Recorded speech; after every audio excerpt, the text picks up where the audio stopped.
Well, there was a bankruptcy in 1933, which was the real reason why they created the Great Depression of 29. To get people to beg for social insurance. Now, here in Canada, we call it social insurance.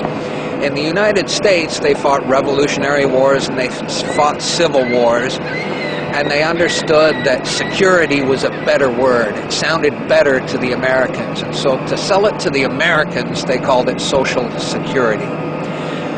But they themselves call it social insurance, and that's what it is. Okay, so now having said that, I'll go back to this document, which you can get from the freedompool.org online. And this was a meeting. Okay, this is what House said. Very soon, every American will be required to register their biological property. That's the birth certificate. They will be required to register their biological property in a national system designed to keep track of the people, and that will operate under the ancient system of pledging. By such methodology, we can compel people to submit to our agenda, which will affect our security as a chargeback for our fiat paper currency. Every American will be forced to register or suffer not being able to work and earn a living. The sin. They will be our chattel. That means slaves. It means collateral. You're secured as collateral. They will be our chattel, and we will hold the security interest over them forever. By operation of the law merchant under the scheme of secured transactions. Americans, by unknowingly or unwittingly delivering the bills of lading to us, will be rendered bankrupt and insolvent, forever to remain economic slaves through taxation, secured by their pledges, the birth certificate. They will be stripped of their rights and given a commercial value designed to make us profit, and they will be none the wiser. For not one man in a million could ever figure out our plans. And if by accident one or two would figure it out, we have in our arsenal plausible deniability. After all, this is the only logical way to fund government, by floating liens and debt to the registrants in the form of benefits and privileges. This will inevitably reap us huge profits beyond our wildest expectations and leave every American a contributor to this fraud, which we will call social insurance. Without realizing it, every American will insure us for any loss we may incur in this manner. Every American will unknowingly be our servant, however begrudgingly. The people will become helpless, and without any hope for their redemption, we will employ the high office of the president of our dummy corporation to foment this plot against America.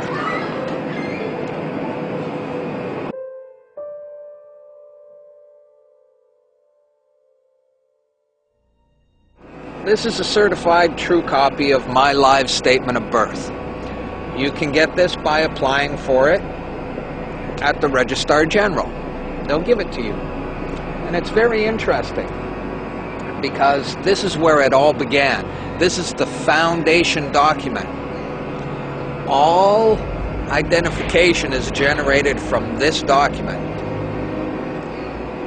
And so if the foundation document is no good, anything that's made from it is no good. That means driver's licenses, health cards, everything. Now what they did here, this is exactly what he meant when he said, "Soon, every American will be required to register their biological property." Now, your parents didn't realize what they were doing when they filled this out, and these didn't exist before 1933. Birth records were recorded in Scripture, and these only came into being in 1933 when they hatched this plan. They created a corporate fiction with a name just like yours. In doing this, they registered and monetized the spirit and soul of a living being. This denotes ownership. And when your parents were tricked into filling this out, they allowed your spirit and your soul to be monetized. And futures were sold on you. Spirit and soul. Now, this is my birth certificate. This is actually a share. See this red number? This A, I'm born in Canada, this is a Class A share. Now, this is called a CUSP number. And all securities require a CUSP number. And that's what this is. And you are held as collateral to secure the debt which our government owes to international bankers. So you and me and all these people here are actually collateral. And we don't even own our lives. We are chattel. And we believe we're free. I made an application to the Registrar General, and I got my original social insurance application. Now, before they sent it to me, they put a little piece of paper over this before they photocopied it, because my friend has his, and they didn't block this out, and when you hold it up, you see Bank of Canada. It is said that the best slaves are the ones who don't know that they're enslaved, and we all have invisible chains on us, and we don't know it. What truth? That you are a slave here. Like everyone else, you were born into bondage, born into a prison that you cannot smell or taste or touch. A prison for your mind. We're talking about big bucks. We're not talking about hundreds of millions or even hundreds of billions now. We're talking about trillions of dollars. The obligation is immeasurable. Nobody can measure it. This door's wide open now. It's gonna happen, whether you like it or not. Do you notice that they have the same amount of ink on them? Do you notice that they're made out of the same virtually worthless stuff? It's paper. Did you get it? It's paper. When we create money, we have created an instrument of value that has no value of its own. And it's just as expensive or inexpensive to print the 20 as it is to print the 1.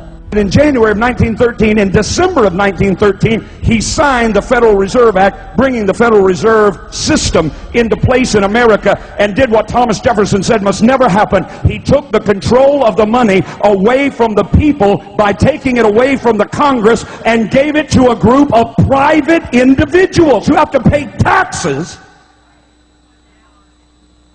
on the money they loan the government.